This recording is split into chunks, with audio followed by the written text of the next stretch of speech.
Yeah, it's interesting. So first of all, we're a microcreamery, and there's only a handful of microcreameries in the country.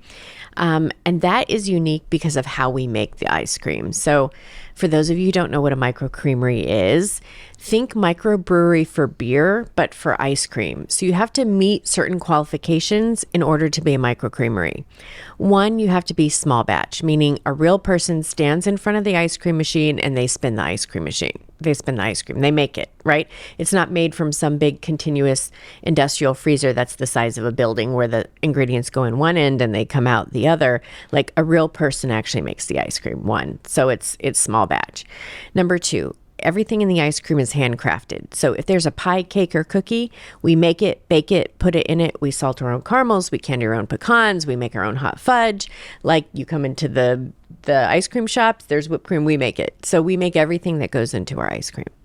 Number three, nothing in the ice cream can be artificial. So all of our ice cream base, there's no artificial flavors, colors, fillers, emulsifier, anything that goes into our product. So it's really pure, beautiful American dairy that goes in.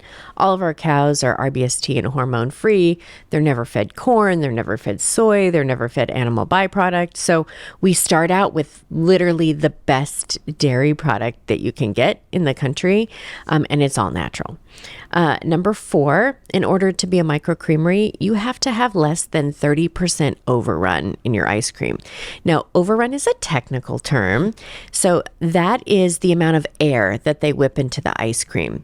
For example, when you buy a pint of ice cream in the store or you go into your normal ice cream shop down the street, they have 100% overrun in their product, meaning let's say you go into the grocery store and buy a pint of that stuff from Vermont.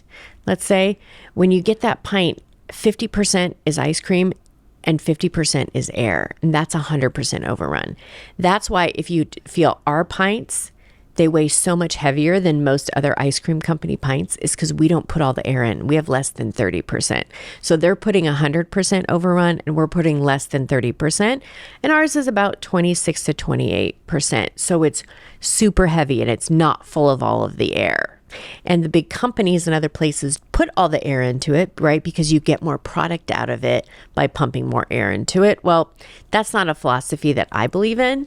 And so that's one of the reasons why we're different. So the low overrun is super important. If you've ever walked into an ice cream place or whatever, and you scoop that ice cream and it instantly melts all over, it's because it's full of air. There's no actual ice cream there holding it together. Wow, I had no idea. Right. It's fascinating. And then last but not least, in order to be a microcreamery, you have to have more than 16% butter fat in your ice cream. And that is the fat that goes in that coats your tongue when you try it. So most ice creams at other places or in the grocery store is around 10%. We're between 16 to 18% butter fat. So as you know, when you had a bite of our ice cream, and 2 minutes later, you're still sitting there and you can taste the flavor in your mouth. That is directly from the butterfat. That is the flavor that's coating your mouth. It's super satiating. And that's why you don't have to eat a lot of our product either, right? You can have a small scoop or a couple of spoonfuls at a time out of the pint and be totally satisfied. It's because that high butterfat, it makes it a super high quality, super premium product. That sounds like a challenge for me to have only a couple bites and put it back into the freezer. But you can. So those five things, those five qualifications make up a microcreamery. And there's only about 10 or 11 of us in the United States that make ice cream this way, right? And so you start out with that as a unique differentiator, and we really do make the best, highest quality ice cream in the country. And then you add on the naughty component, right? So that's our trade secret process for infusing the alcohol into the ice cream. And then even more of a differentiator and unique is we were really the first ones in the country to do vegan, non-dairy ice creams that taste great. Right? They take a long time to formulate and they're really expensive to make. But I really believe that ice cream is for everyone. And why shouldn't little Tommy have access to ice cream if he can't do dairy or he can't have gluten, right? So it's my responsibility to make sure that we have ice cream for everyone. So we work really hard. So we have the naughty, which is the boozy. We have the nice.